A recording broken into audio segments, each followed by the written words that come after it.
और इधर भरत तिवारी एनकाउंटर मामले से जुड़ी हुई एक बड़ी खबर आ रही है कि दिल्ली के जंतर मंतर पर कल आंदोलन होगा। भरत तिवारी को न्याय दिलाने के लिए यह आंदोलन किया जाएगा और 17 जून के एनकाउंटर में भरत की मौत हो गई थी, आपको याद है।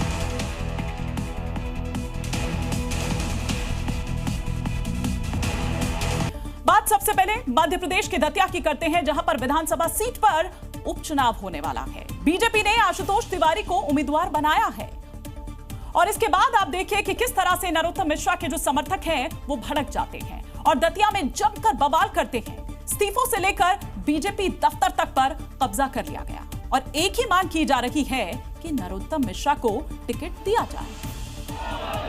और इसी मांग को लेकर दतिया में शुक्रवार शाम से हंगामा मचा हुआ है। इस्तीफों से शुरू हुई कहानी पथराव, बवाल, नारेबाजी और आत्मदाह की कोशिश तक पहुंच गई है।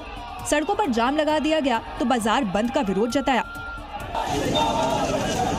शायद ये पहली बार है कि बीजेपी दफ्तर में किसी नेता के समर्थकों ने कब्जा कर लिया। हंगामे के बाद हालात बेकाबू होता देख मौके पर भारी पुलिस बल पहुंचा और समर्थकों को शांत कराने की कोशिश की। इस झड़प में कुछ पुलिसकर्मी तो कुछ कार्यकर्ता भी घायल हुए। विरोध की आड़ में पथराव की भी खबर है। लगभग 3000 से ज़्यादा हुड़दंगियों ने यहाँ पर कल पूरे दतिया शहर की जो फिज़ा है उसको ख़राब करने की कोशिश की है। अचानक पुलिस पे पथराव शुरू किया।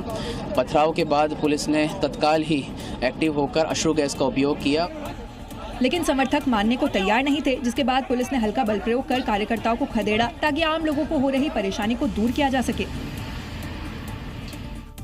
तो दतिया से शुरू हुआ ये बवाल अब भोपाल भी पहुंचने वाला है, क्योंकि नरोत्तम मिश्रा के समर्थकों ने ऐलान कर दिया है कि वो भोपाल कूच कर ही रहेंगे और अपने नेता को टिकट देने की मांग करेंगे।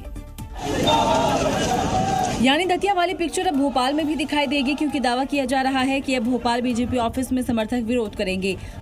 दतिया मध्य प्रदेश की हाई प्रोफाइल सीटों में से एक है और नरोत्तम मिश्रा का दावर नेता, जिन्होंने कई बार दतिया से जीत हासिल की, लेकिन 2023 में चुनाव वो हार गए।